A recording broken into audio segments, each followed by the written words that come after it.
Bueno, nosotros vamos a hablarles hoy acerca de las principales Ya pueden comenzar. Vamos a hablarles acerca de las principales patologías del sistema cardíaco y vamos a empezar entonces con insuficiencia cardíaca.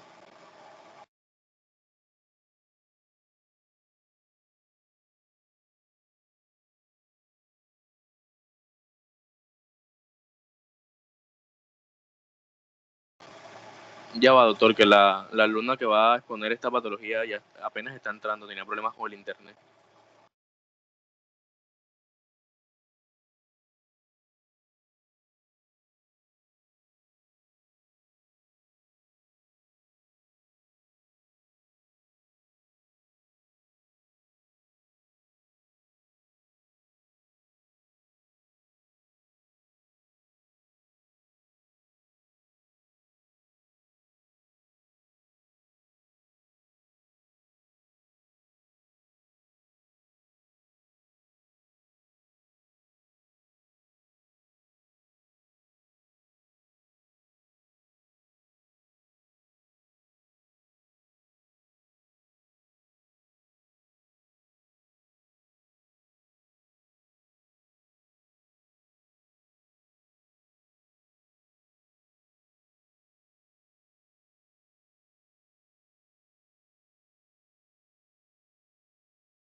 Doctor, regáleme un minutico que Ana se está cambiando del computador al celular, que tenía problemas con el micrófono.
Keiner, ¿me escuchas?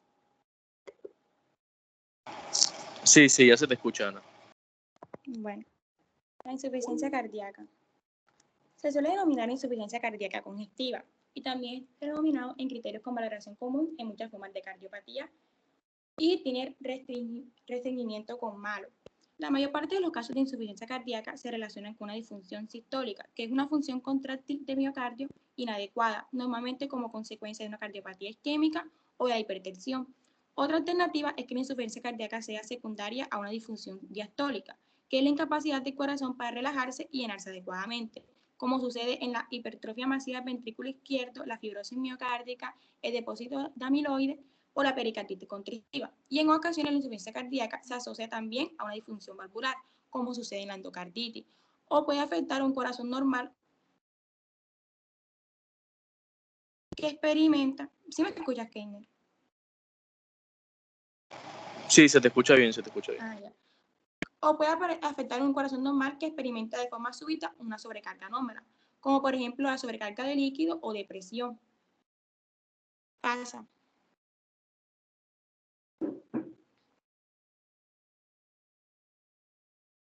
La insuficiencia cardíaca ocurre cuando el corazón no consigue generar un gasto cardíaco suficiente para satisfacer las demandas metabólicas de los tejidos, o cuando solo consigue satisfacerlas con unas presiones de llenado superiores a las normales. En una minoría, los casos de insuficiencia cardíaca puede ser por consecuencia de un incremento importante de las demandas de los tejidos, como sucede en el hipertiroidismo o de una mala capacidad de transportar el oxígeno, como se observa en la anemia. La aparición de insuficiencia cardíaca también puede ser abrupta, como ocurre en un infarto de miocardio extenso o en una disfunción aguda de válvula. Sin embargo, en muchos casos, el desarrollo de la insuficiencia cardíaca es gradual e insidioso, por los efectos acumulados de una sobrecarga crónica de trabajo o por la pérdida progresiva de miocardio. Es decir, el corazón que está fallando no consigue bombear la forma eficiente de la sangre que recibe de la circulación venosa. En consecuencia, se produce un aumento del volumen telediastólico ventricular que ocasiona un incremento de las presiones telediastólicas y por último de las venosas. Por lo tanto, un gasto cardíaco inadecuado, lo que se denomina insuficiencia anterrograda, siempre se asocia con un aumento de la congestión circulación venosa, es decir, una insuficiencia retrograda, que puede promover todos los órganos. Pasa.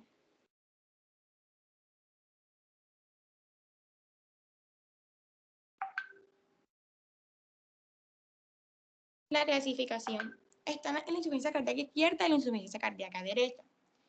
La insuficiencia cardíaca izquierda son las causas más frecuentes de la insuficiencia cardíaca.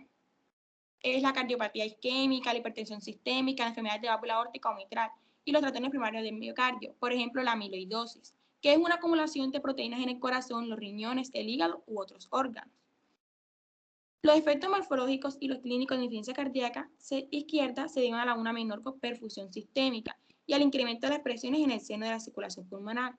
Los síntomas aparecen fundamentalmente como consecuencia de una congestión pulmonar con edema, aunque la hipoperfusión sistémica puede provocar renal y también cerebral. Cardíaca derecha suele ser consecuencia de la insuficiencia cardíaca izquierda, dado que cualquier incremento en la presión de la circulación pulmonar acaba sobrecargando de forma inevitable al lado derecho del corazón. O en algunas enfermedades aparece una insuficiencia cardíaca izquierda también derecha aislada de la izquierda, como la más frecuente de la misma es la hipertensión pulmonar grave. En este proceso, la hipertrofia y la dilatación del miocardio en general se limitan a la aurícula y el ventrículo derecho. Los principales efectos morfológicos y clínicos de la insuficiencia cardíaca derecha son distintos de la izquierda, porque aparece una marcada congestión de los sistemas venosos porta y sistémicos, con una congestión pulmonar mínima. Y el hígado suele estar aumentado de peso, o sea, una hepatomegalia congestiva. Pasa. Características clínicas. La insuficiencia cardíaca izquierda tiene disnea, o sea, una falta de aire que suele ser el síntoma más precoz y significativo. La tos, también cuando conforme la progresión, al momento que progresa la insuficiencia, se desarrolla ortopnea, que es la dificultad para respirar acostado y se alivia al sentarse o al ponerse de pie. La disnea paroxística nocturna, que es cuando se despierta el paciente con extrema de falta de aire y que recuerda casi un ahogamiento. El aumento del tamaño del corazón, también llamado cardiomegalia, la taquicardia, el tercer sonido cardíaco y la presencia de estertores finos en las bases de los pulmones. Al tiempo se va dilatando el ventrículo de forma progresiva, entonces esto hace que los músculos papilares queden desplazados hacia afuera y lo que ocasiona una insuficiencia mitral o un soplo sistólico. Y la dilatación crónica consiguiente en la aurícula izquierda puede provocar una fibrilación auricular, que es cardíaca está irregular. Estas ocasiones auriculares descoordinadas pueden dar lugar a éxtasis, que es la detención o estancamiento de la sangre. Y la sangre estancada tiende a formar trombos que pueden convertirse en émbolos. Y en la insuficiencia cardíaca derecha, la hipertrofia hepática y esplénica, como ya he dicho, el edema periférico, el derrame pleural, la citis, que es la inflamación abdominal causada por acumulación de líquido, y al tiempo que progresa la insuficiencia cardíaca congestiva, los pacientes presentan cianosis y acidosis, como consecuencia de la reducción de la perfusión tisular. Pasa. En la primera imagen podemos ver la ortoapnea, en la segunda imagen podemos ver la ascitis, que es la acumulación de los líquidos, en la tercera imagen podemos ver la cianosis y en la cuarta la tos. Pasa.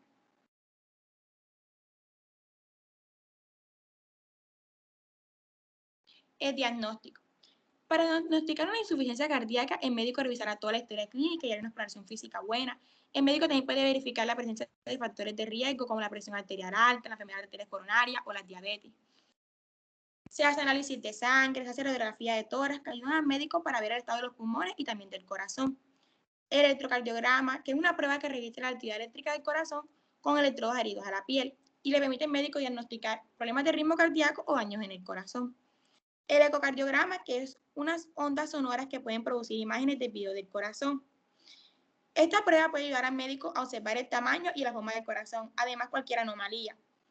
Y también mide la fracción de eyección, que es una medida importante que tal bien el corazón bombea la sangre y que se utiliza para clasificar la insuficiencia cardíaca y para guiar el tratamiento.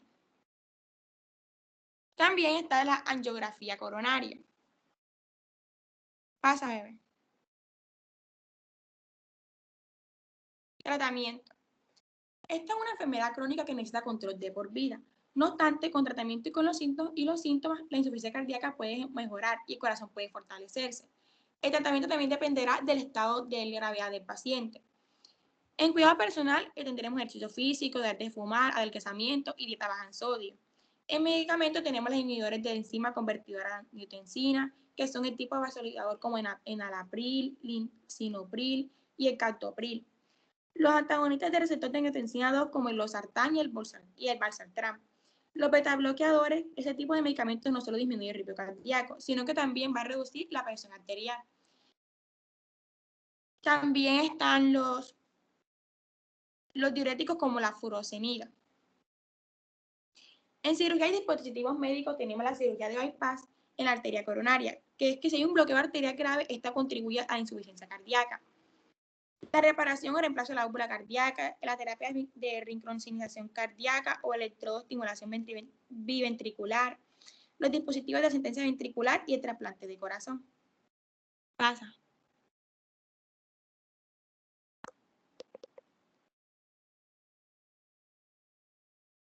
Pasa, Camila. Caso clínico. Es una mujer de 41 años de edad de Perú con un tiempo de enfermedad de 3 meses de inicio de curso con dificultad respiratoria a pequeño esfuerzo, dolor torácico, atípico, edema, miembros inferiores, por lo cual acude al hospital por emergencia. Al examen físico se le encuentran 24 respiraciones por minuto, 90 latidos por minuto, presión arterial 90-60, se le palpa el choque de punta en quinto espacio intercostal, línea medioclavicular, edema miembros inferiores, a la auscultación presencia de soplos holosistólicos en foco mitral, con crépitos en bases de ambos campos en los pulmones. La radiografía de tórax posteriormente es sugerente a neumonía. Le hacen un electrocardiograma que revela ondas P con aumento de la prolongación y amplitud en derivación de D2, que es un criterio para el crecimiento auricular izquierdo. Y le hacen un ecocardiograma también que muestra que el ventrículo izquierdo está también aumentado. Bueno, y el diagnóstico fue insuficiencia cardíaca por misoma auricular izquierdo, gigante, que posteriormente fue extirpado por cirugía. Pasa.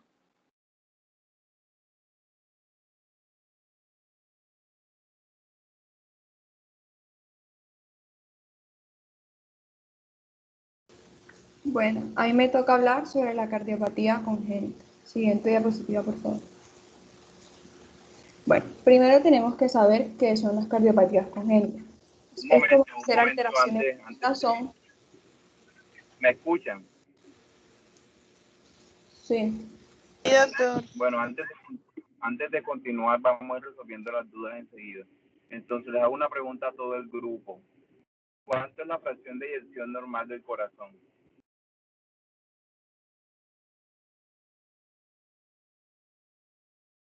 ¿Hay falla cardíaca con fracción de eyección normal o necesariamente siempre tiene que estar disminuida? No, yo creo que hay falla cardíaca con fracción de eyección normal y también está la que no está disminuida. Nada de yo creo, ¿qué leyeron? O sea, yo leí que sí, que es otra clasificación que existe, donde la fracción de eyección está disminuida y también en donde se encuentre normal. ¿Cuánto es la fracción de eyección normal? ¿Y cuándo decimos que hay falla cardíaca? La fracción de eyección normal es de 55%. Ajá. ¿Y cuando hay falla cardíaca con fracción de eyección disminuida, de cuánto debe ser esta? ¿Cuál es de peor pronóstico? ¿La fracción de eyección normal o fracción de eyección disminuida? La fracción de eyección disminuida es de 50% o menos, que es considerada cuando ya está reducida, o sea que está muy bajo.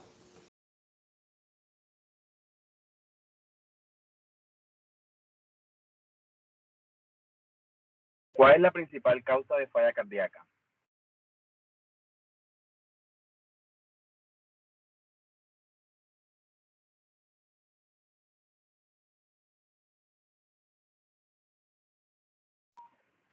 ¿De cuánto es la mortalidad de la falla cardíaca a los 5 años?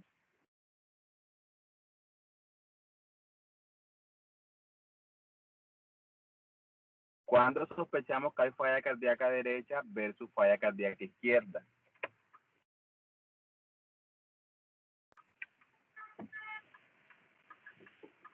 ¿Quién sabe del grupo? ¿Quién dice algo? No podríamos fijarnos, por ejemplo, que en la insuficiencia cardíaca derecha, ella es más que todo con la dilatación de las aurículas y los ventrículos. En cambio, en la izquierda, esa dilatación se va ya a medida que progresa la enfermedad. Clínicamente. O sea, no es como un síntoma principal. Clínicamente, ¿cómo? Examinando, ¿cómo sabes? Profesor, la falla cardíaca derecha no es por edema en los miembros inferiores.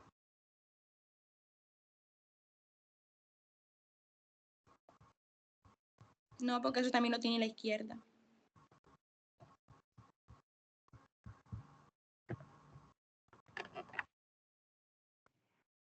Bueno, continúen.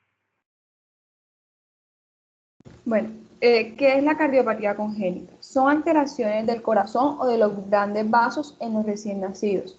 Esto es cuando su gestación es exactamente en la tercera y octava semana del periodo, en la que las estructuras cardiovasculares se forman para funcionar. Es decir, que las cardiopatías congénitas corresponden a las malformaciones del corazón resultantes en el desarrollo embrionario alterado. Entre ellas se encuentra un amplio de malformaciones, lo cual unas pueden ser incompatibles con la vida y otras pueden ser con síntomas leves que hasta durante toda su vida no se llegan ni siquiera a diagnosticar, o sea, el paciente nunca se da cuenta que lo tiene. Hay cirugías que pueden corregir las alteraciones, pero es posible que el corazón reparado no sea totalmente normal. Entonces esto puede dejarle secuelas al paciente. Como tal, podemos encontrar que pueden ser arritmias, que se hablará más adelante, isquemia, la difusión miocárdica, y en estas ocasiones estas anomalías van a aparecer tiempo después de la cirugía. Siguiente diapositiva, por favor. Bueno, tenemos que saber cómo se da la formación del corazón. En el desarrollo del corazón van a intervenir varios genes, que esto nos ayuda a desencadenar los acontecimientos que se encuentran estrechamente regulados. Entre estos encontramos el compromiso de las células progenitoras del miocardio, la formación, el plegamiento del tubo cardíaco, la segmentación, el crecimiento de las cavidades cardíacas, la formación de las válvulas cardíacas, la conexión entre grandes vasos y el corazón. Cuando ocurre una anomalía es que esto presenta una cardiopatía congénita, que es lo que se puede observar en la imagen. Siguiente diapositiva, por favor. Bueno, esto se clasifica en 3 grandes grupos, que es cortocircuito de izquierda a derecha, cortocircuito de derecha a izquierda y malformaciones causantes de obstrucción. Primero que todo debemos de saber que es un cortocircuito, que esto es la comunicación anormal entre cavidades o vasos. Según las relaciones de presión, los cortocircuitos permiten que la sangre fluya de izquierda a derecha o de derecha a izquierda, viceversa. Bueno, siguiente diapositiva. Vamos a hablar un poquito sobre cada uno. Bueno, el cortocircuito de izquierda a derecha, como vemos en las imágenes, es la comunicación izquierda a derecha congénita frecuente, lo cual vemos que las flechitas negras indican cómo ocurre el flujo de la sangre en cada imagen. En la A encontramos la comunicación interauricular, en la B la comunicación interventricular, en la C conducto arterioso persistente. Sabemos que el AD son las aurículas derecha, AI aurículas izquierda, AO la aorta y TP tronco de la arteria pulmonar, BD ventrículo derecho y BI ventrículo izquierdo. Bueno, los cortocircuitos de izquierda a derecha son los más frecuentes en las cardiopatías congénitas. Entre ellos encontramos la comunicación intraauricular, los conductos interventriculares y los conductos arteriosos persistentes. Esto es uno de los más comunes, entonces voy a hablarles un poquito sobre cada uno. La comunicación interauricular son las aberturas anómalas fijas en el tabique interauricular, causadas por una malformación del tejido incompleto que permite el paso de sangre entre la aurícula izquierda y derecha y son asintomáticas hasta la edad adulta. Sobre la comunicación interventricular es que no se cierra totalmente el tabique interventricular y queda una comunicación entre ventrículo izquierdo y ventrículo derecho. La región basal, o sea, membranosa, es la última parte del tabique que se va a desarrollar y en ella se localiza aproximadamente el 90% de la comunicación interventricular. Y se presentan las malformaciones congénitas, estas son más frecuentes al momento del nacimiento. Y por último tenemos el conducto arterioso persistente, que es donde se origina la arteria pulmonar izquierda y se une a la aorta distal en que se origina la arteria subclávica izquierda durante la vida intrauterina. Esto permite el flujo de sangre de la arteria pulmonar a la aorta, con lo cual esto es que los pulmones no reciben el oxígeno poco después del parto. En los lactantes a términos sanos,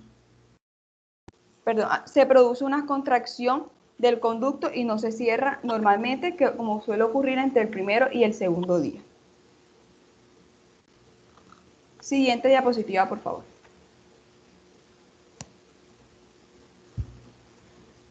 Bueno, como ya les hablé de izquierda a derecha el cortocircuito, ahora vamos a hablar del cortocircuito de derecha a izquierda.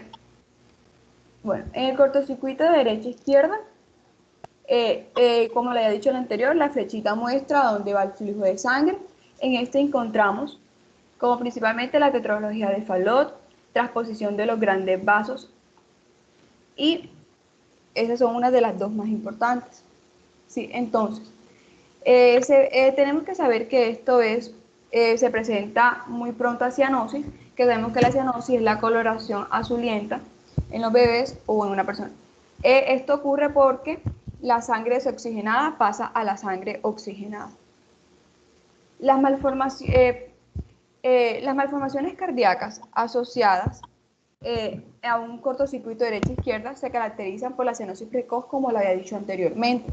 Esto aparece, como les había dicho, por la sangre oxigenada del lado derecho del corazón fluye directamente a la circulación arterial. Dos de los trastornos más importantes asociados es, como les había dicho, la tetralogía de Fallot y la transposición de los grandes vasos. Sobre la tetralogía de Fallot debemos saber que tiene 4 signos principales. Uno es la comunicación interventricular, la segunda es la obstrucción del tracto de la salida del ventrículo derecho.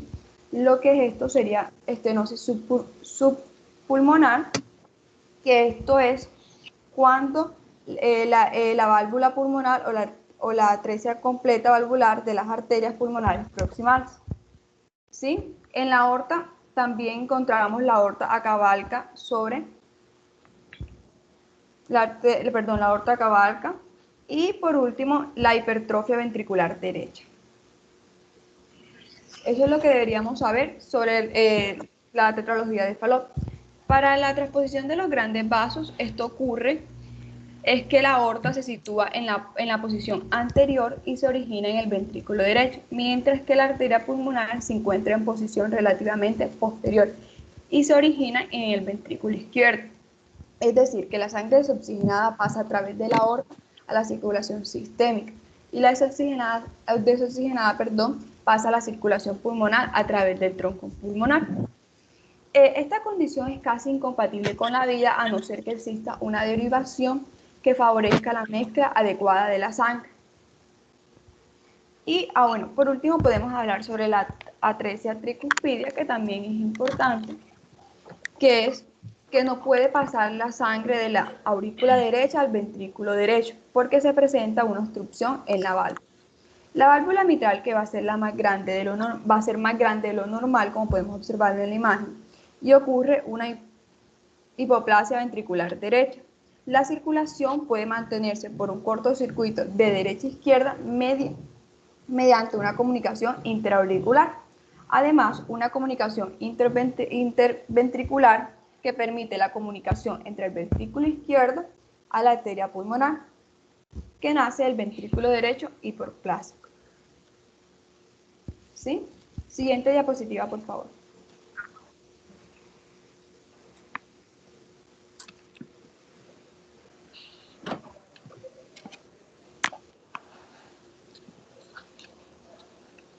A mi siguiente diapositiva, por favor.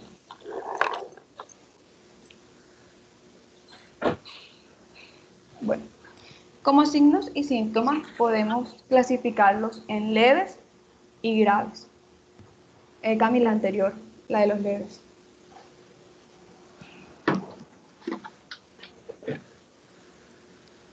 Bueno. Estos pueden ser diagnosticados, en los síntomas leves pueden ser hasta diagnosticados durante la infancia, ya que el niño no podría tener signos persistentes de un problema. Si se presentan unos síntomas en niños mayores, pueden comprender lo siguiente. Estos suelen ser síntomas leves, por decirlo así. Tiene problemas al momento de hacer ejercicios. En el momento que hace ejercicio tiene problemas para respirar. Tiende a cansarse al momento de hacer ejercicios. Desmayos al momento de hacer ejercicio. Pues, y también hinchazón en manos, tobillos o en los pies, que es como podemos observarlo en la imagen. Siguiente diapositiva.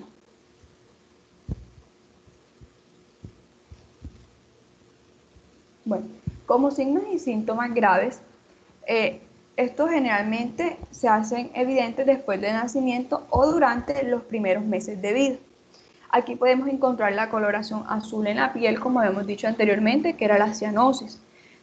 Va a tener una respiración rápida, puede tener hinchazón en el abdomen o alrededor de los ojos y dificultad para respirar al momento de la alimentación, al momento que el bebé está tomando leche de la mamá, lo que provoca un aumento del peso.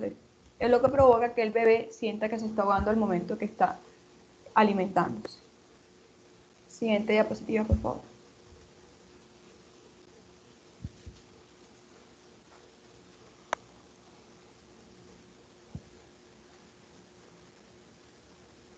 A mi siguiente diapositiva, por favor. Bueno, como diagnóstico, tenemos que las cardiopatías congénitas suelen producir alteraciones en el electrocardiograma y la radiografía de tórax. Aquí es donde podemos decir que ocurren alteraciones. Pero la prueba diagnóstica que podemos encontrar, que es como la fundamental, es la ecocardiografía, que esto permite diagnosticar y evaluar la gravedad de la mayoría de ellas. En estas ocasiones puede ser necesario utilizar cateterismo cardíaco. La mayoría de los diagnósticos se pueden diagnosticar antes del parto, pero esto ocurre cuando la mujer la embarazada va a sus citas de control seguidas, o sea, no es que va un mes y vuelva a ir después, es muy difícil. Por lo general también se puede diagnosticar al momento del nacimiento o tiempo después. Siguiente.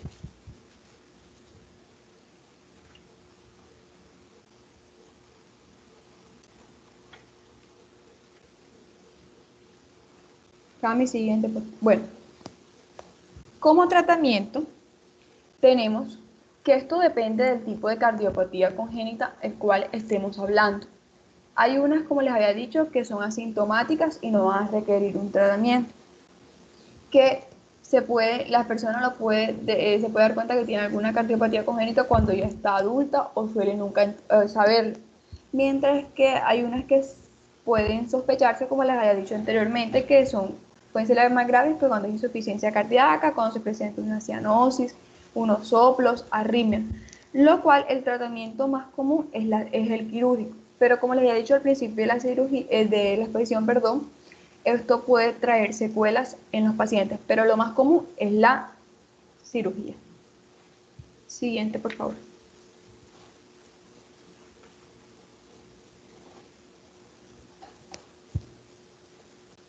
Bueno, en la epidemiología vemos que los defectos cardíacos son las malformaciones más, los defectos cardíacos son las malformaciones congénitas más frecuentes, con una incidencia entre 4 a 12 por 1000 recién nacidos. Vivos, perdón. Siguiente diapositiva, por favor.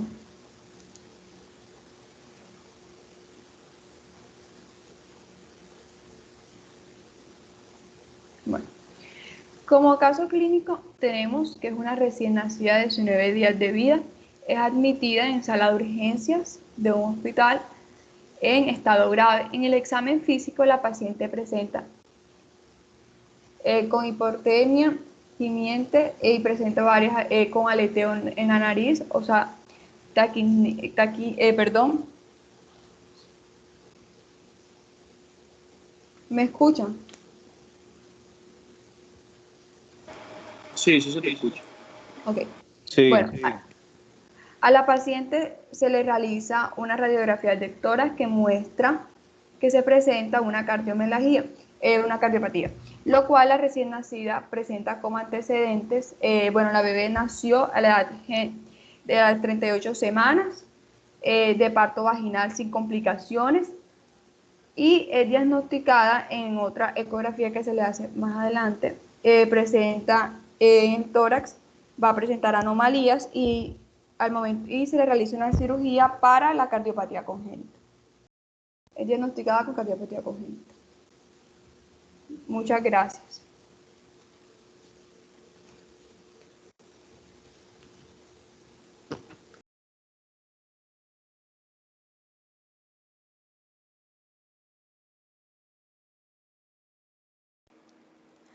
Cardiopatía isquémica.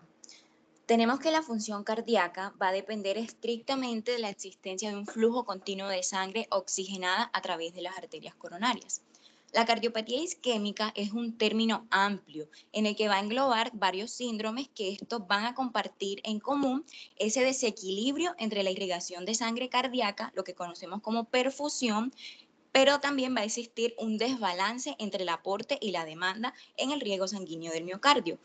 Característicamente tenemos que no solo se va a presentar esto, sino que también se va a presentar una reducción de la disponibilidad de oxígeno y disponibilidad de nutrientes del miocardio. Además, la remoción de desechos es ineficaz, causando una acumulación de los metabolitos. Dentro de su presentación clínica, pueden corresponder uno o más de los siguientes síndromes cardíacos. Tenemos la angina de pecho, que es una isquemia que va a inducir dolor, pero que es insuficiente para ocasionar muerte de los miocardiocitos. Y vamos a tener que va a haber una estable, una inestable, y también se puede presentar un infarto agudo del miocardio, que su gravedad va a depender de su duración de la isquemia. Vamos a tener una cardiopatía isquémica crónica y también se puede presentar una muerte súbita cardíaca. Este término de síndrome coronario que hemos escuchado se aplica a cualquiera de las tres manifestaciones extremadamente graves de esta cardiopatía isquémica, que son la angina inestable, el infarto agudo del miocardio y la muerte súbita cardíaca. Siguiente.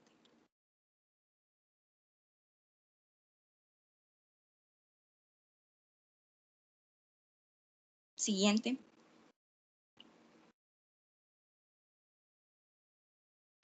Bueno, dentro de las causas más frecuentes que encontramos de la cardiopatía isquémica, vamos a tener la enfermedad aterosclerótica de las arterias coronarias.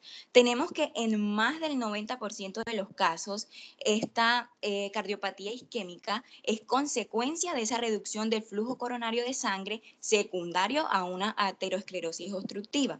Estos síndromes que ya acabamos de mencionar son manifestaciones tardías de una aterosclerosis coronaria que se va formando gradualmente durante décadas.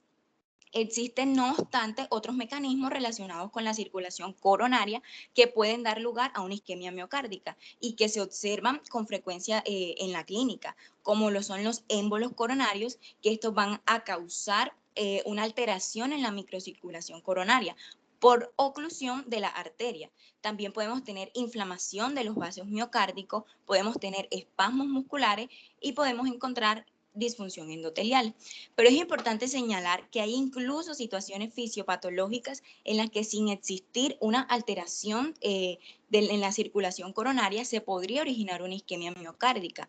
De ello, esto puede ser debido a un aumento de las demandas miocárdicas de oxígeno, como ocurre, por ejemplo, en las estenosis aórticas, en las miocardiopatías hipertróficas, en la cardiopatía hipertensa con hipertrofia ventricular, en las hipertensiones pulmonares, en las estenosis pulmonares, en las taticardias, en el hipertiroidismo, en la sepsis, entre otras. ¿Esto qué quiere decir? Que va a haber una disminución del aporte de oxígeno al miocardio, como encontramos en las anemias graves, en la hipoxemia o en la hipovolemia agudas. Aquí debemos diferenciar entonces hipoxemia de isquemia. En la primera, es decir, en la hipoxemia, vamos a encontrar que se va a mantener el flujo sanguíneo de tal forma que no va a haber problema con el aporte de sustrato y la remoción de esos desechos. Lo único que va a disminuir aquí sería ese aporte de oxígeno y que por lo tanto tiende a ser menos nocivo. La hipoxemia se da en anemia severa, en cardiopatías congénitas, cianosantes, como las acabamos de ver, y en las que se va a mezclar esa sangre oxigenada con la no oxigenada.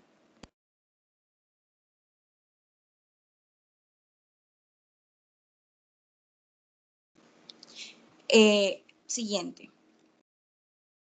Bueno, en su patogenia, fundamentalmente encontramos que esta cardiopatía isquémica se va a deber a esa perfusión coronaria inadecuada en relación con las necesidades del miocardio. Este desequilibrio produce como consecuencia de esa combinación de esa oclusión aterosclerótica previa de las arterias coronarias y de una trombosis, pero que también puede haber un vasoespasmo superpuesto. Esto lo hace a través de qué mecanismo. Tenemos una estenosis aórtica, se puede presentar una trombosis intraluminal, es decir, ese cambio agudo de la placa aterosclerótica, podemos tener una agregación plaquetaria y un vasoespasmo. En esa aterosclerosis coronaria que tenemos, es una placa de ateroma que puede ser fija o dinámica, es decir, si puede sufrir algún tipo de injuria como una ulceración, un sangrado, una ruptura, una erosión. En esto podemos clasificar que según la obstrucción del vaso, vamos a tener que van a ser fijas cuando ocluyen menos del 70% y que frecuentemente es asintomático. Vamos a tener que se presenta una estenosis crítica cuando ocluyen más de ese 70% del vaso. Y tenemos una estenosis fija que va a ocluir el 90% de la luz del vaso y que va a provocar un flujo coronario inadecuado con síntomas incluso hasta en reposo. Dentro de los cambios agudos de la placa, vamos a tener que es seguido de una trombosis que va a causar la isquemia en la mayoría de los síndromes coronarios agudos. Se puede presentar como una hemorragia dentro de la placa, es decir, aumenta el tamaño de la placa y disminuye el lumen del vaso. Se puede presentar también una ruptura o una fisura de esta placa. Esto lo que hace es exponer esos componentes trombógenos. Igualmente se puede presentar una erosión o una ulceración de esta placa, en el cual se van a exponer toda esa membrana basal subendotelial que también tiene componentes trombógenos. Tenemos la agregación plaquetaria, que a consecuencia de esa obstrucción completa puede producir un infarto transmural, que lo explicaré más adelante, y la obstrucción incompleta puede cursar como una angina, como un infarto subendocárdico, o como una muerte súbita. Y por último, dentro de la patogenia, tenemos el vasoespasmo, que esto es producido por estímulos de esa vasoconstricción, por agonistas adrenérgicos circulantes, por liberación local de productos plaquetarios, en el cual se va a presentar un desequilibrio entre los factores relajantes, como el óxido nítrico, y los constrictores, como la endotelina del endotelio. Siguiente.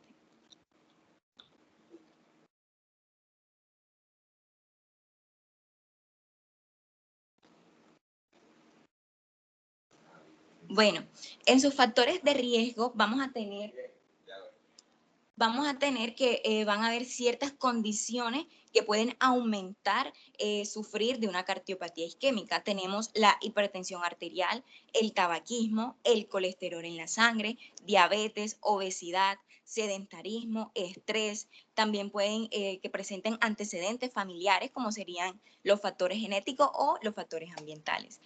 Dentro del diagnóstico, vamos a tener la angiotomografía, que esta lo que hace es enfocarse en el diagnóstico de esa aterosclerosis coronaria, ya que va a facilitar el diagnóstico de la enfermedad desde sus primeras etapas. Pero también existen alternancias como sería el control de las arritmias, las unidades de cuidados coronarios, la terapia trombolítica, las angioplastías coronarias transluminar percutánea, que esto lo que hace es dilatar el vaso coronario a través de un catéter o un balón. Tenemos también el stent, que son dispositivos metálicos, o el bypass, que sería una cirugía de derivación coronaria. Siguiente.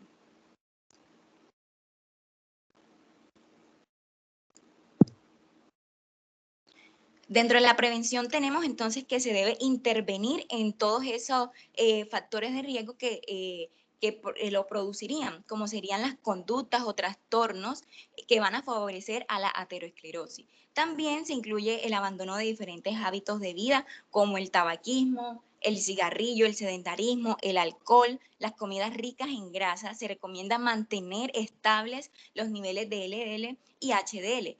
Mantener o reducir el peso si es necesario y llevar a cabo un tratamiento adecuado si la persona ya tiene patologías previas como hipertensión, diabetes o cualquiera que cause una lesión endotelial. En el tratamiento vamos a tener que es una enfermedad que si se detecta a tiempo se puede controlar tanto con tratamiento farmacológico como con cambios de hábitos. Si no es así, puede ocasionar daños muy graves, funcionales, que van a por consiguiente necesitarían tratamientos más invasivos. Dentro de los farmacológicos, habitualmente que se encuentran serían los analgésicos, los antiagregantes plaquetarios, los betabloqueantes, los antagonistas del calcio y las estatinas. Y los invasivos, los quirúrgicos, en los casos más graves, incluiría la angioplastia, la colocación del stent, las derivaciones aórticas o el bypass coronario. Siguiente.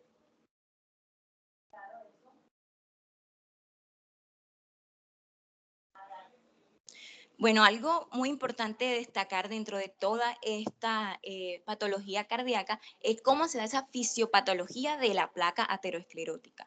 Tenemos que el término aterosclerosis proviene del griego ateros, es decir, una masa blanda y semilíquida, y escleros, que significa endurecimiento. Esto es importante porque nos señala las dos características principales dentro de una lesión aterosclerótica: un lugar con un material blando y otro con un material fibroso o endurecido. En esta aterosclerosis lo que hay es una acumulación del material anormal en la íntima de las grandes arterias, como la aorta, la carótida, las ilíacas, y en las arterias medianas musculares, las coronarias, las renales, las vertebrales. Tenemos que en las placas maduras, es decir, en el ateroma, va a existir un núcleo lipídico con un volumen bien definido, que se encuentra separado del lumen del vaso por una capa fibrosa. Estas placas pueden complicarse por trombosis, es decir, cuando se produce una trombosis en ella, va a haber es una ruptura de esa placa, de esa capa fibrosa o de la solución sanguínea con la que estaba conformado su continuidad endotelial. Por consiguiente, va a haber un contacto del material subendotelial con el contenido sanguíneo, formando lo que conocemos como trombo plaquetario. Todo este compromiso de la luz del vaso es lo que va a causar esa disfunción endotelial, en la que va a haber una pérdida de la función reguladora, tanto del vaso del tono vasomotor. Esto lo que hace es facilitar la adhesión de las placas a la superficie endotelial. Los monocitos van a tender a ser más atraídos, se va a facilitar el paso de las uniones intercelulares y la membrana se va a hacer mucho más permeable al paso del colesterol LDL. Por lo tanto, se va a encontrar inhibida la función fibrinolítica. Siguiente. Bueno, tenemos que dentro de su epidemiología, esta es una de las causas es la causa principal de muerte en Estados Unidos y en países desarrollados, y se estima que produce 7 millones de muertes al año. Dentro de una de sus presentaciones clínicas, de sus cuadros clínicos, tenemos entonces la angina de pecho. ¿Qué es la angina de pecho? La angina es un trastorno isquémico transitorio, caracterizado por un dolor subesternal que puede ser precordial.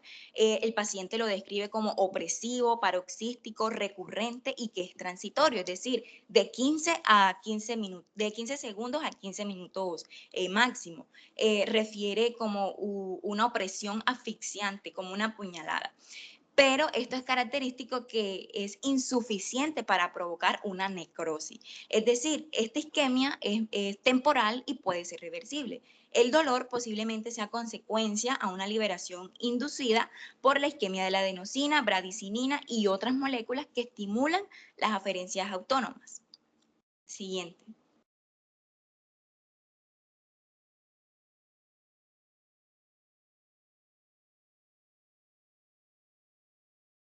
Se van a reconocer entonces tres variantes. Tenemos la angina típica o estable, que es ese dolor torácico episódico, que se asocia más que todo a un nivel de esfuerzo y que es causado por ese aumento de la exigencia. Sus síntomas son producidos en ese aumento de la actividad física. Clásicamente es una sensación opresiva que se puede irradiar al brazo o a la mandíbula izquierda, al brazo izquierdo o a la mandíbula, y que se puede disminuir con el reposo o mediante el uso de algunos fármacos como la nitroglicerina, que es un vasodilatador que incrementa la perfusión coronaria. Tenemos la angina inestable, que es también llamada la angina increscendo o progresiva, que se caracteriza por un dolor cada vez más frecuente y que se precipita con esfuerzos y que incluso puede aparecer en reposo. Esta se asocia a una rotura de esa placa con trombosis superpuesta por una embolización distal o por un vasoespasmo, y a menudo constituye una señal de alerta para un infarto del miocardio. Por eso se le conoce como angina preinfarto. Tenemos el último, que sería la angina Prinzmetal, o también conocida como angina variante. Es poco común y de las tres es la menos frecuente, que se produce en reposo, pero su causa no es por una formación de placa de ateromas, sino más bien por un vasoespasmo de la arteria coronaria, y que esto va a afectar, es posible que afecte a todos los vasos que están normales. Habitualmente la angina responde con rapidez a vasodilatadores como la nitroglicerina y los antagonistas del calcio. Estas anginas pueden tener como consecuencias paros cardiorrespiratorios, infartos del miocardio, isquemias, insuficiencias y a largo plazo una falla cardíaca si no se trata y diagnostica y se trata a tiempo. Siguiente.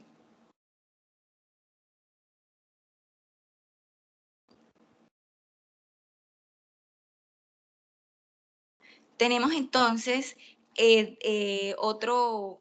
otra manifestación clínica característica de la isquemia, sería un infarto de miocardio, que con frecuencia se le llama ataque al corazón. Es una necrosis del músculo cardíaco secundaria a la isquemia, es decir, va a haber un bloqueo del flujo sanguíneo hacia el corazón.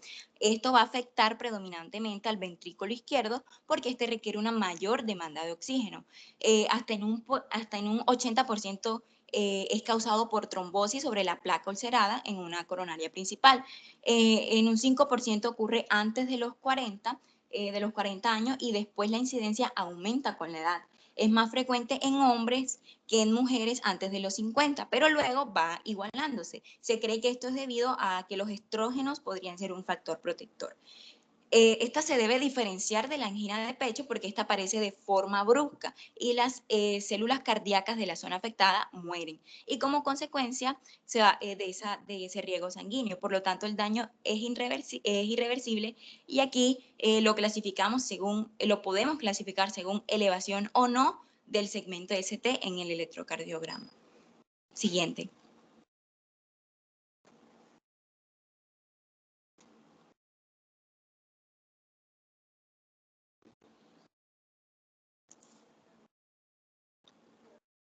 Bueno, para conocer los dos tipos en que se puede presentar, vamos a tener primero el infarto transmural, también conocido como infarto de la onda Q. Es el infarto más común, compromete casi toda la pared, más del 60%, porque va a afectar a todo el espesor del ventrículo. Y esto va a ocluir ocurrido por la oclusión del vaso del epicardio, con combinación de la aterosclerosis crónica y la trombosis aguda. Esta se ubica de adentro hacia afuera, es decir, hacia el epicardio, en la pared. Típicamente está determinado por elevaciones del segmento ST en el electrocardiograma y puede presentar ondas Q negativas con pérdida de la amplitud de la onda R. Estos infartos también se llaman infarto del miocardio con elevación del segmento ST. Esta oclusión coronaria es prolongada y se llega a necrosar el grosor completo de la pared del corazón. Por eso lo llamamos infartos transmurales, porque casi siempre cursan con esa aparición de la onda Q. Suele ser extenso, afecta la contractilidad en una gran parte del corazón y tiene un mayor riesgo de complicaciones, tanto a corto plazo como a largo plazo. Tenemos el infarto subendocárdico, o también llamado no transmural, que lo que hace es limitarse al tercio interno del miocardio y no se asocia o no suele asociarse a elevaciones del segmento ST o a ondas Q. Esto se llaman infartos subendocárdicos porque suelen tener una buena evolución, sobre todo si se repara o se revasculariza precozmente esa arteria coronaria responsable. Con el término se hace referencia a que la afectación es en la capa más interna del corazón, el endocardio, preservándose la viabilidad y la funcionalidad de las capas más externas. Ya, siguiente.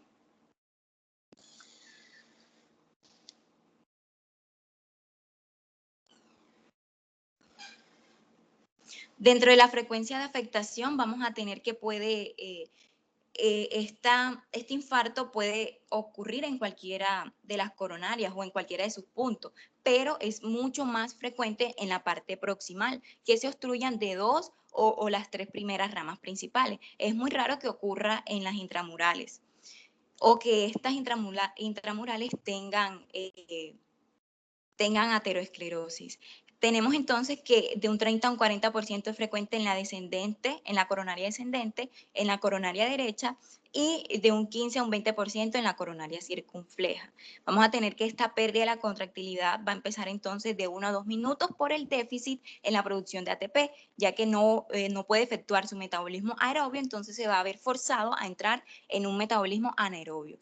Y esto lo que hace es producción y acumulación de desechos como el ácido láctico. Si se prolonga por más de 20 o 40 minutos ya sería un daño irreversible. Si se restaura ese flujo rápidamente, puede que la pérdida se pueda disminuir y se requiere una terapia temprana como la reperfusión y minimización de ese infarto. Siguiente.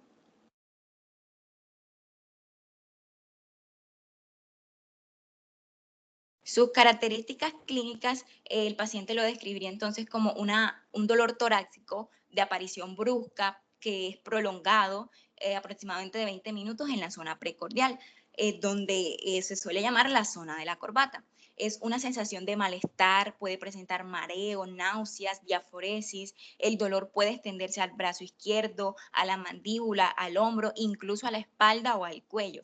Algunos pacientes pueden que se agrave esta situación presentando disnea, congestión, edemas pulmonares.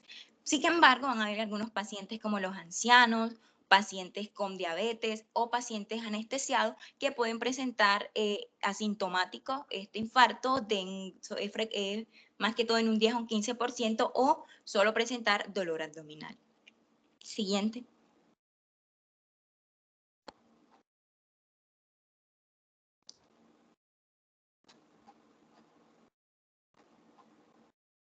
Tenemos entonces que para el diagnóstico, una de las que nos ofrece o las más importantes sería el electrocardiograma, ya que estas nos van a permitir encontrar esa onda Q o los cambios en el segmento ST como vemos en la imagen, que va a haber esa elevación del segmento ST o la inversión de la onda T.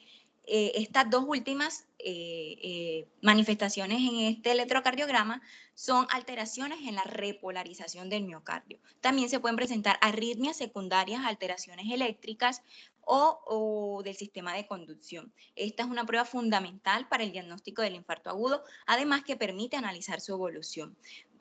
Tenemos también el análisis de sangre, ya que este nos va a permitir detectar el aumento de esa actividad sérica que se liberan dentro del torrente sanguíneo a causa de esa necrosis. También podemos tener el cateterismo cardíaco o la coronariografía, que es la técnica adecuada para determinar la posible presencia o extensión de esa cardiopatía. Y esta coronariografía permite determinar la localización y obstrucción de esa arteria. Siguiente.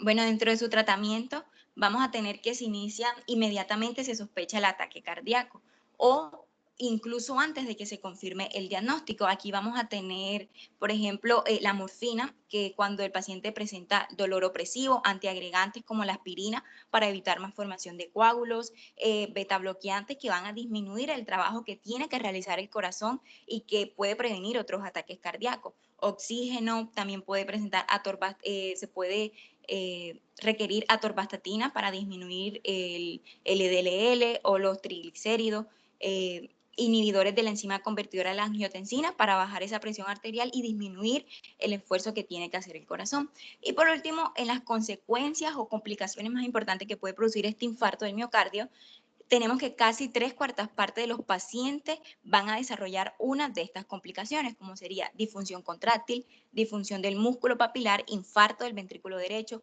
rotura del miocardio, como podemos ver en las imágenes que están ahí expuestas.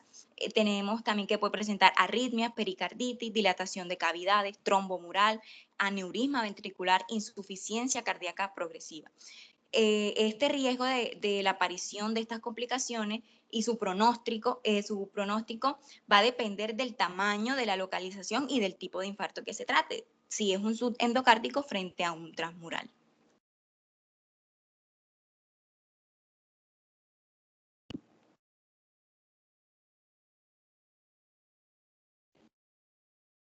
Sí. Allá.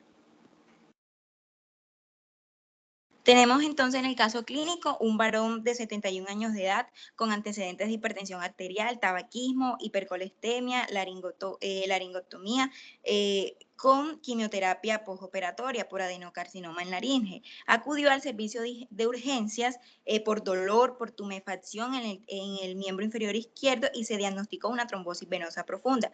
Se le propuso el ingreso hospitalario que rechazó, luego fue revisado por problemas en la traqueotomía y se le prescribió una nueva cánula por su recambio. Fue dado de alta con un tratamiento con heparina de bajo peso molecular a dosis anticoagulante. A las 24 horas regresa con un sangrado por cánula de traqueotomía y dolor torácico de 3 horas de evolución. En el EKG aparece un infarto agudo del miocardio anterior extenso en fase hiperaguda y las cifras marcadoras de la necrosis fueron troponina 1 en 8,7, mioglobina en 591 y en la analítica rutinaria se destacó la proteína C reactiva en 24,6, la glucosa en 230, la creatinina en 2,8, la urea en 138 y electrolitos con cifras dentro de la normalidad. Gracias.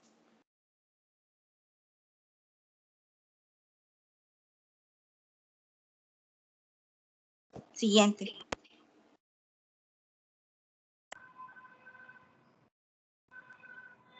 ¿Como cuántas enfermedades le faltan aún?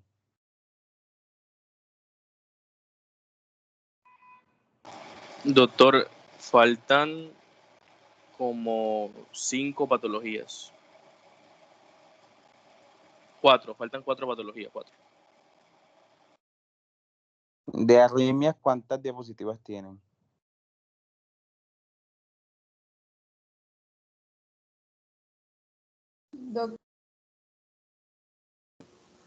Doctor, como 10.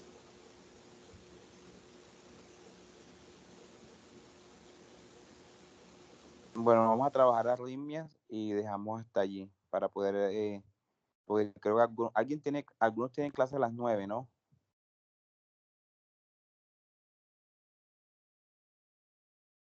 ¿O no? ¿Están todos libres a las 9? No, hay unos que tienen clase. Ajá, pero pues digan los que tienen clase porque se quedaron callados. Que no hablan, ese es el problema. Pero de pronto los que no tienen clase nos podemos quedar e igual la clase está grabada. Sí, porque la idea es terminar todo hoy, pero les pregunto, los que tienen clase, ¿qué dicen? ¿Qué opción dan? Digan algo.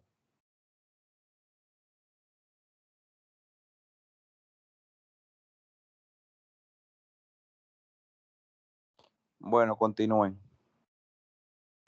Bueno, voy a hablar sobre la arritmia. ¿Puedes pasar la diapositiva, por favor?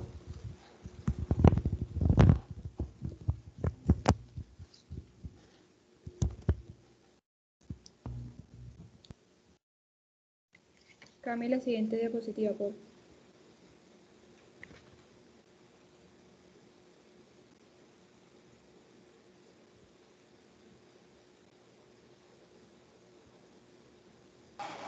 Espera un momentico que me dice que está lento el internet.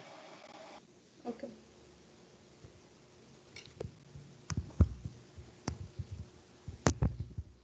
Bueno, primero que todo tenemos que saber lo que ocurre normalmente en el corazón para saber lo que es una arritmia. El corazón incluye un sistema de conducción especializado que procede unos miocardiocitos excitadores, que estos regulan la frecuencia y el ritmo de contracción cardíaca y que resultan primordiales para que la función cardíaca se pueda desarrollar a su normalidad. Este sistema viene influido por las aferentes neurales directas.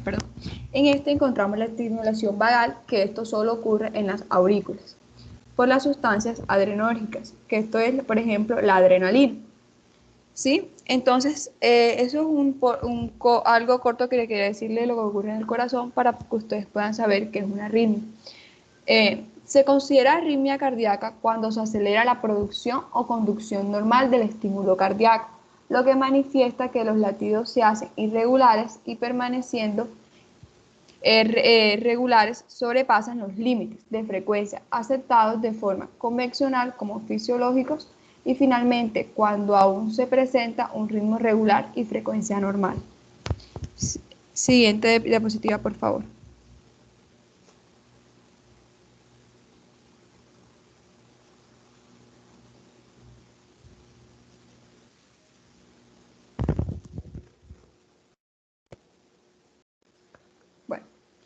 Para hablar sobre su fisiopatología debemos saber que esto se divide en tres grandes grupos: supraventriculares, ventriculares y muerte súbita cardíaca. Bueno, las arritmias ventriculares se producen en las cavidades inferiores del corazón, denominadas ventrículos. Las arritmias supraventriculares se producen en la zona que se encuentra encima de los ventrículos, generalmente en las aurículas, que son las cavidades superiores del corazón. Los latidos irregulares pueden ser demasiado lentos, que es conocido como bradicardia, y demasiado rápido, que es conocido como taticardia. Les voy a decir en un breve concepto lo que es la bradicardia y lo que es la taticardia. La bradicardia es una frecuencia cardíaca muy baja, menor a 60 latidos por minuto. Esto se produce cuando el impulso eléctrico que estimula la contracción del corazón no se genera en los marcapasos naturales del corazón, lo cual van a ser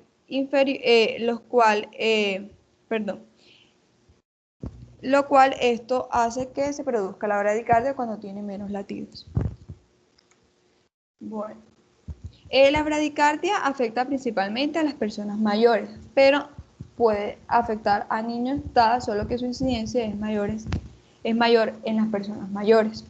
La taticardia es una frecuencia cardíaca muy elevada a los 100 latidos por minuto. Hay muchos tipos diferentes de taticardia, según donde se origine el ritmo acelerado.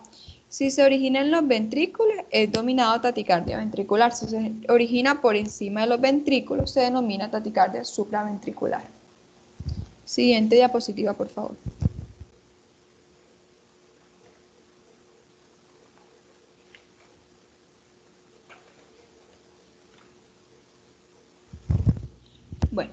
Como había dicho su clasificación anteriormente, supraventriculares, ventriculares y muerte súbita cardíaca. Voy a mencionar como las más importantes. En las supraventriculares encontramos la taquicardia supraventricular o taquicardia supraventricular paroxítica, fibración auricular, flúter o aleteo auricular y bloqueo de ramas. Bueno, en las ventriculares encontramos taquicardia ventricular, fibración ventricular y muerte súbita cardíaca, que es el infarto. Siguiente diapositiva, por favor.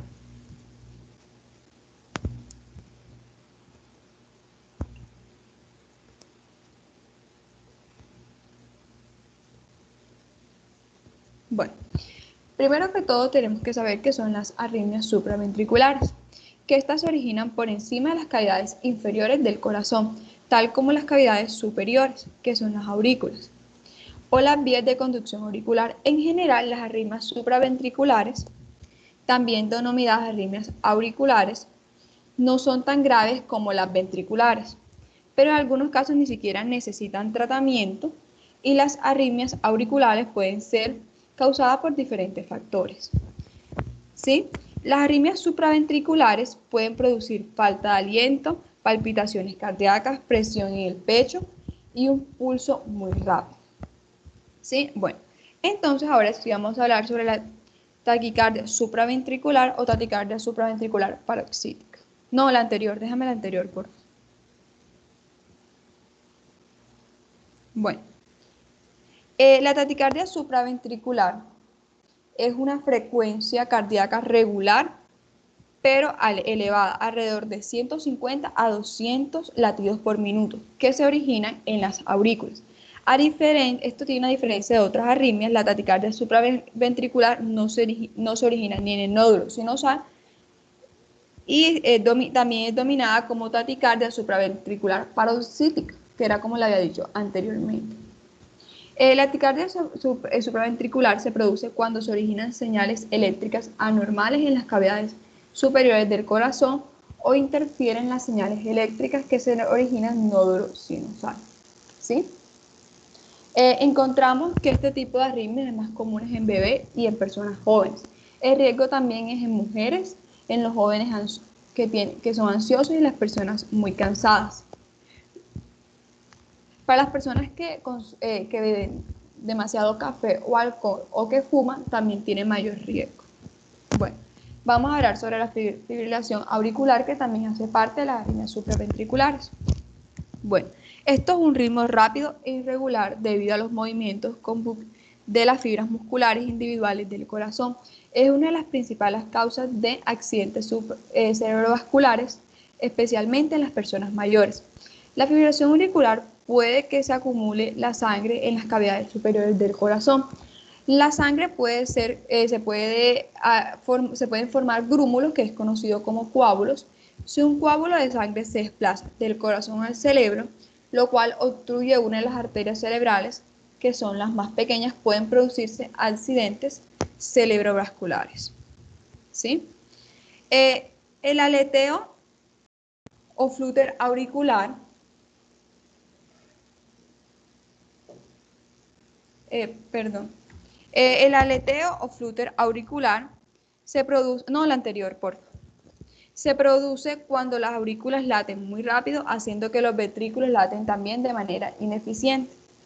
¿Sí? Bueno, lo que podemos ver en este mapa es que las supraventriculares, solo el flujo auricular es necesario en las taquiarritmias auriculares, como la fibración auricular, flúter auricular, taquicardia auricular, como les he dicho anteriormente. Y el nódulo AB es necesario en la taquicardia de unión AB, que esta también son las taquicardias paroxíticas, que también hacen parte de la taquicardia auricular. Siguiente diapositiva, por favor. Bueno, como por último, de las supraventriculares encontramos el bloqueo cardíaco, que esto es cuando el nódulo sinusal envía correctamente la señal eléctrica, pero esta no pasa por el nódulo auriculoventricular o en las vías de conducción eléctrica inferiores a la rapidez debida. ¿Sí? Los bloqueos se deben principalmente al proceso de envejecimiento o de una hinchazón o cicatrización del corazón, que a su vez es ocasionado por las enfermedades arteriales coronarias. ¿Sí? Entonces también se pueden producir debido a problemas cardíacos, que es una enfermedad grave. Siguiente diapositiva, por favor.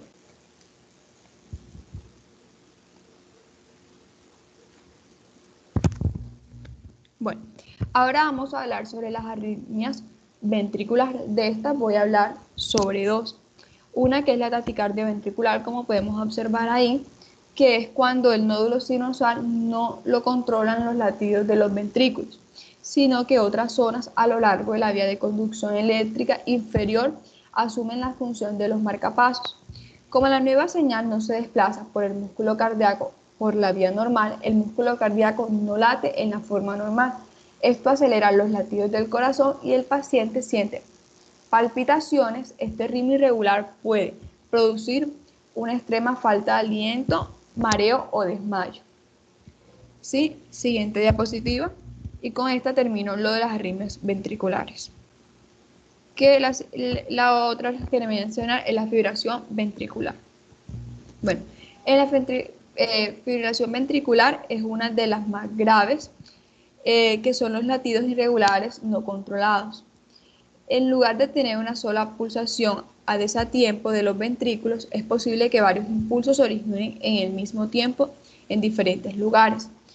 Todos aquellos estímulos del corazón al momento de latir. Como consecuencia, tenemos que se producen latidos mucho más rápidos y desordenados, que pueden alcanzar hasta los 300 latidos por minuto.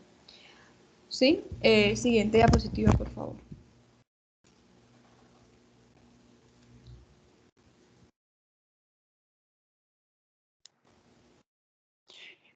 Chicos, hagamos algo. Hay unos que tienen clase, ya me acaban de escribir que tienen clase ahora. No sé cuál es el miedo que les da de hablar por acá. Pero antes de que se salgan, vamos a socializar las preguntas del examen porque les fue muy mal. Hay un grupo que sacó 350, me imagino que hicieron el examen juntos. Los demás, hay otro grupo que siempre saca 4, hoy sacaron todos 1. Profe, Qué casualidad. profe, particularmente yo tengo una duda, un inconveniente sobre, o sea, mi parcial como tal. En la pregunta Ajá. 10 la marqué normal y ¡puf! Se me trabó, o sea, se me quitó la pantalla, se puso en blanco y unas letras todas ahí y me salió un error y esas cosas en Canvas. O sea, tengo inconvenientes. Ya eso, Incluso ya marqué la, eso sí pre- que la el destino te odia. ¿Qué podemos hacerlo? Ahí, Ah, imagínate. profe, que Ajá, pero no es yo culpa mía, sí, no sí, es no es culpa culpa suya, tuya, ajá. no es culpa Entonces, tuya, pero no de es todas culpa del maneras, ajá, internet. uno ¿A quién le dice el echamos la culpa? inconveniente. Pero de todas O sea, maneras, yo marqué la pregunta. podía sacar 450 y las demás. Bueno, no sé, o sea, Perdías una y las demás. Bueno, vamos a leer aquí. Primera pregunta, varón de 35 años de edad, ejecutivo, que se quejaba de dolor tipo cólico en abdomen, un dolor difuso. Clave, 3 meses de dolor. Ya, con eso tenían que sospechar que es una patología de las que son crónicas, de las que molestan mucho tiempo, asociado a 3 o 6 deposiciones mucosanguinolentas. Ahí estaba la otra clave. ¿Qué patologías producen deposiciones mucosanguinolentas? Pujo y tenemos con frecuencia creciente. El examen físico no tenía ninguna alteración. Probabilidad diagnóstica decía cáncer colorectal. ¿Por qué no puede ser cáncer colorectal? ¿Qué me dicen? ¿Por qué esa no? No, ustedes no van a participar nada, así que voy muy joven, 35 años, no dice que haya tenido pérdida de peso, o sea, no hay ningún dato característico que nos digan que el paciente puede tener cáncer. Diverticulosis, ni al caso. La diverticulosis da un dolor una sola vez, un día sí, un día no, y no produce deposiciones mucosanguinolentas. Impactación fecal, no, porque les están diciendo que tiene 3 a 6 deposiciones. Impactación fecal, la persona no hace ninguna sola deposición. Disentería, ¿qué es disentería? Curso de heces con sangre. Exactamente, allí podrían dudar, porque tiene de 3 a 6 deposiciones mucosanguinolentas, pero decía disentería amebiana. La disentería amebiana, sí, predominan las deposiciones, pero no tiene por qué darles ese dolor abdominal y menos de 3 meses. Nadie dura con una diarrea 3 meses. Y definitivamente era colitis ulcerativa. Si de pronto les hubieran colocado Crohn, bueno, uno quedaba con la duda, ¿será Crohn, será colitis ulcerativa? Pero solamente estaba colitis ulcerativa. Segunda pregunta, 45 años, se quejaba de disminución progresiva de la ingesta de alimentos, pérdida de peso de 2 meses de evolución, una sensación de peso en el epigastrio, consultó por vómitos, los cuales han aumentado desde los últimos 4 días. Hace un año le diagnosticaron por segunda vez una úlcera duodenal. Ojo, aquí estaba la clave. La úlcera tiene edema y eritema. O sea, la úlcera que está en el duodeno, que ya es una úlcera vieja, lleva 3 años con ella, está inflamada. Por ende, la respuesta era síndrome obstructivo pilórico, porque la úlcera que ocasionó que el píloro se cierre porque está inflamado. Todo lo que él coma lo va a vomitar. ¿Por qué no era enfermedad por reflujo? En ningún momento les han dicho que tenga sensación de pirosis, no les han dicho que tenga epigastralgia como tal.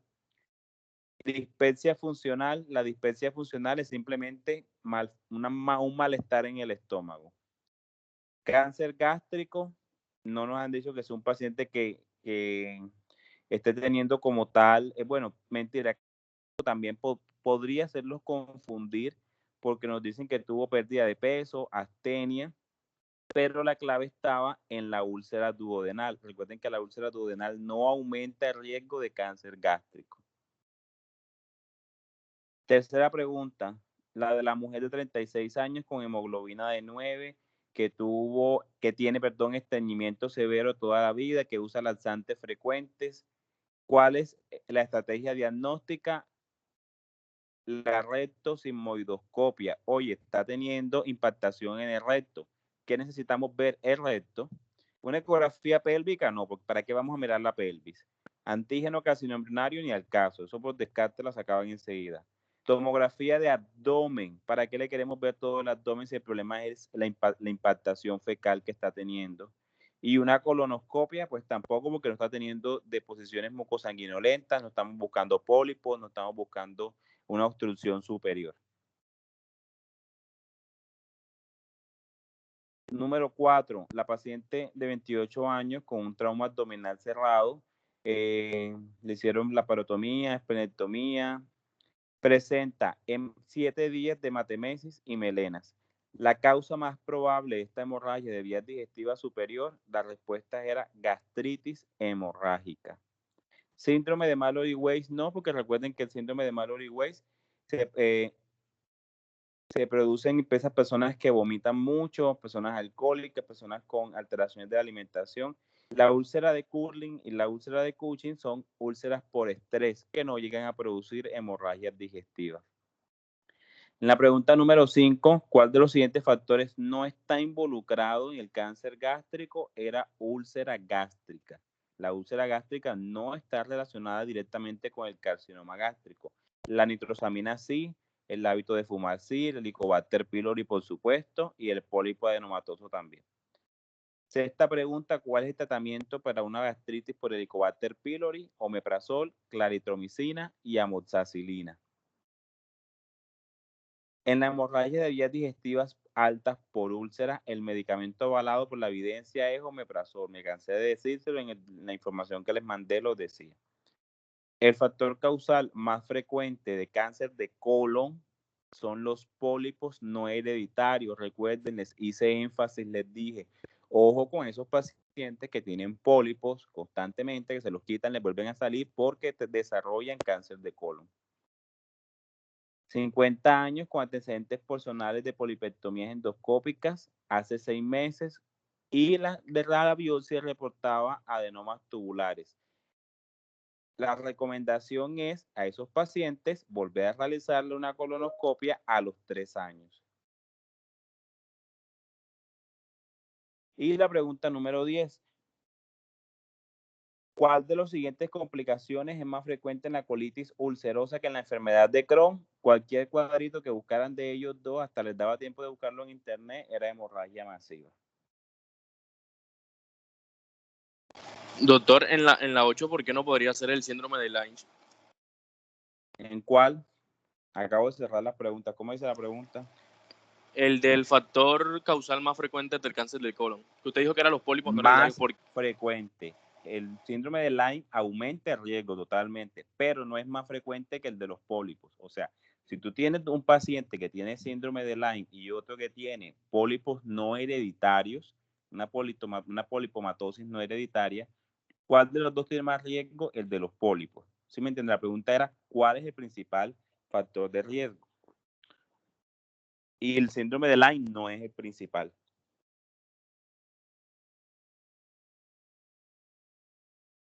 Sí me hago entender. Sí, señor, sí, señor. Ya. Listo. Mañana, 11 de la mañana, ¿pueden? Sí, doctor. Sí. Listo, entonces la exposición la terminan mañana a las 11 de la Profe, mañana. no Dígame. podemos. Nosotros Así tenemos que parcial de sí, microbiología ya terminó, sí. mañana a las 10. ¿Y a las 2? A las 2 sí podemos. Bueno, listo. Oigan, pero ya, creo que el parcial de microbiología no va a durar mucho, así que podemos dar la clase a las 11. Ah, bueno, entonces Eso mejor. no va a durar una